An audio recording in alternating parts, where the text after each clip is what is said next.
Alright, hello everyone, it's Happy, and today we're going to be talking about the top 5 most OP tanks ever added to World of Tanks Blitz. Now, when I mean most OP, I don't necessarily mean that they're OP right now. I'm going to be more or less mentioning tanks that were super OP when they were first added to the game, if that more or less makes sense to you guys. And don't forget that this list is again in no particular order, so I don't really have a ranking. I consider all of these tanks more or less very, very OP. And at number 5, I'm going to be talking about the Sheridan with the ATGM. Do you remember the time when you could actually go into a game with the collectible Sheridan now, and you could literally drag your missile around a hill and smack someone in the face without them even seeing you? That was unreal. That was super duper unreal, and this was one of the craziest times in Blitz history because this tank was spammed a lot, and players who got used to this type of shooting or became very skilled at this really dominated a lot of matches. They could literally just get into the Sheridan, go around a hill, do not even necessarily need to peek. They just go around a hill and boom, they shoot an ATGM upward, and then that hits you straight in the face. And not only that, the ATGM sort of comes in from a higher angle, therefore most of the time reducing your armor as well. You know, you don't have a lot of spaced armor at the top of your tank, and therefore it would just pen straight through, which was super duper annoying. And keep in mind, this is close to something like 500 HP that it would eat away from you every single time. This was a big pain in the butt, and I'm very glad that the ATGM was removed, even though it shouldn't have entered the game in the first place. So that's the Sheridan. At number 4, I'm going to be putting 3 tanks together, and these are going to be sort of tech tree tanks. I'm going to be putting the T100LT before the nerf, the M6U at the very beginning, and the Type 71. The Type 71 I'm going to be putting there just because of how good the armor was.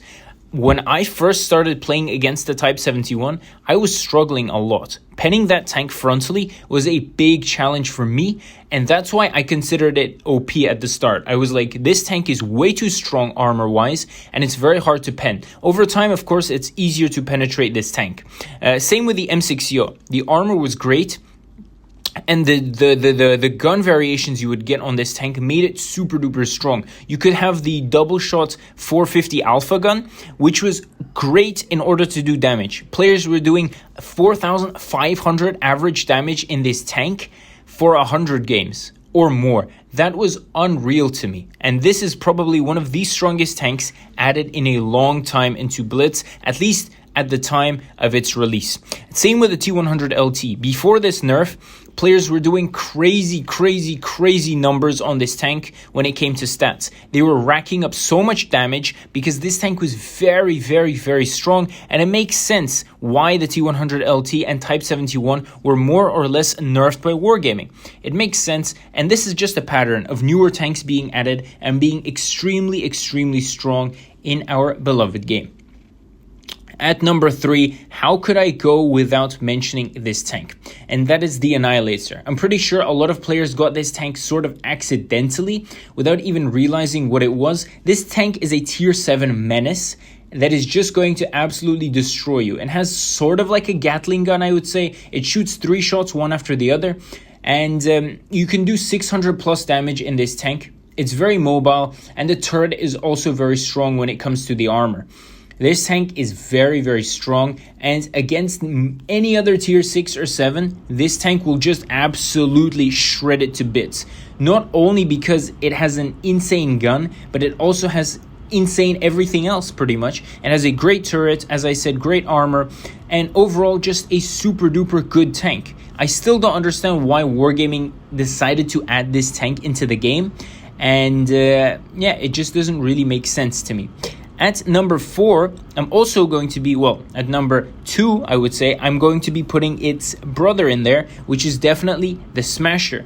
It's the Annihilator's sort of little brother. Some others would call it the big brother, but that's because it has an even more toxic gun. A lot of tanks in tier 6 don't necessarily have a lot of armor. So what does this tank do? It loads HE shells and smacks you into the side and pretty much can 2-shot you. 2 shots most tanks. Some tanks, if they're a little bit, eaten up by another tank, they could just get 1 shot it.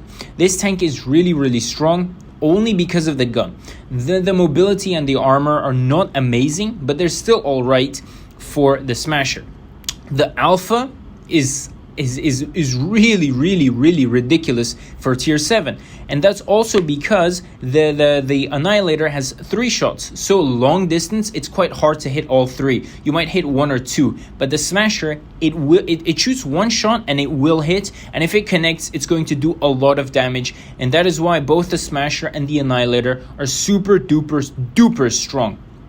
And of course, lastly, at number 1, again, not in any particular order, I'm going to be talking about drum tanks in general. So in every period of Blitz, we have had 1 or 2, really strong drum tanks. And that would be, for example, the TVP up until the next update when it's going to get nerfed. The TVP, if you're looking away, can you just imagine being another tank, looking away and firing your shot only for the TVP to come around the corner and put 4 shots into your side and run away? That is extremely strong. The interclip on the TVP is 1.5 seconds.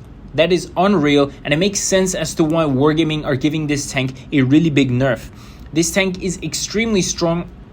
And back in the day, it wasn't necessarily like that. Because, for example, the T-57 also dominated random battles for a very, very, very long time with its drum. People would do insane amounts of damage in these drum tanks. And again, Wargaming would nerf them, and then one would become really good again, and then it would get nerfed, and the cycle continues. So in general, drum tanks have always been super duper strong in Blitz, and one of them has always been considered OP at a certain point of time. So tell me what you guys think about this list in the comment section below. Do you guys agree or disagree? And with that, happy is out, and I'll see you guys next time. Bye-bye.